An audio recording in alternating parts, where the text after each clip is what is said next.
ویسے تو ایران اور اسرائیل کے درمیان کشیدگی ایرانی انقلاب کے بعد سے چلی آ رہی ہے، مگر اسرائیل کے قیام کے بعد کل رات پہلی بار ایران نے اسرائیل پر براہ راست حملہ کیا ہے۔ آپ اس جارحانہ کارروائی کو کیسے دیکھتے ہیں اور ایران دمشق میں ایرانی سفارتخانے پر اسرائیلی حملے کو اس کی وجہ بتا رہا ہے؟ آپ کی کیا رائے ہے کہ حملے کی صرف یہی وجہ تھی یا اور بھی کوئی وجوہات ہو سکتی ہیں؟ دیکھیں، جس کو کہتے ہیں شیڈو وار انگریزی میں، وہ تو ایران اور اسرائیل کی کافی عرصے سے چل رہی ہے، لیکن یہ پہلی دفعہ تاریخ میں ہوا ہے کہ اسرائیل اور ایران کا ڈائریکٹ ملٹری کانفرنٹیشن ہوا ہے۔ اب اس کی وجہ کیا تھی وہ تو سب کو معلوم ہے۔ وجہ تو یہی ہے کہ اسرائیل نے جو جارحانہ ایک جنگ مسلط کی ہے غازہ میں، یہ اسی کا سپل اوور ہے۔ بلکہ اسرائیل اگر اٹیک نہ کرتا ایرانین کونسولیٹ پہ ڈمیسکس میں، تو ایران کو کوئی ضرورت نہیں تھی اس طرح کی جوابی کارروائی کرنے کی۔ تو اب ظاہر ہے ایران مجبور ہوا اور ان کو یہ جوابی کارروائی کرنی پڑی۔ لیکن اس سے جو خطرہ اب ہمیں سامنے نظر آ رہا ہے نا، وہ یہ ہے کہ کیا اسرائیل اب کچھ ری ایکشن دے گا، کیا وہ کوئی ایکشن لے گا جس سے کہ یہ جنگ اور بڑھے گی۔ میں نہیں سمجھتی کہ اس وقت کوئی بھی ملک ہے بین الاقوامی برادری میں جس کے مفاد میں یہ ہے کہ یہ جنگ جو ہے وہ خطے میں پھیل جائے۔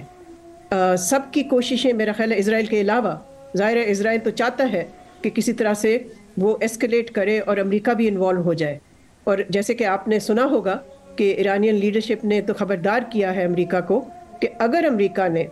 ایران کے خلاف اسرائیل کے ساتھ مل کے کوئی کارروائی کی تو پھر جو امریکی ملٹری بیسز ہیں اس خطے میں وہ بھی محفوظ نہیں رہیں گے۔ تو اب دیکھنا ہمیں یہ ہے کہ کیا بات یہاں تک یہاں رک جائے گی یا خطے میں جنگ پھیلے گی۔ میرا اپنا خیال یہ ہے کہ اس وقت جو سفارتی کوششیں ہو رہی ہیں ان کا مقصد ہی یہ ہے کہ صورتحال کو اور نہ بگڑنے دیا جائے اور جو بات ہو چکی ہے بس وہاں رک جائے۔ اس وقت سب سے اہم اور بڑا سوال یہ بھی ہے کہ ایرانی حملے کے جواب میں اسرائیل کا رد عمل کیا ہوگا؟ آپ کو کیا نظر آ رہا ہے اسرائیل اس حملے کا کس طرح اور کب تک جواب دے سکتا ہے؟ یہ تو اسرائیل پہ ہے کہ وہ کیا قدم اٹھاتے ہیں، لیکن ہم نے یہ تو سنا ہے کہ امریکی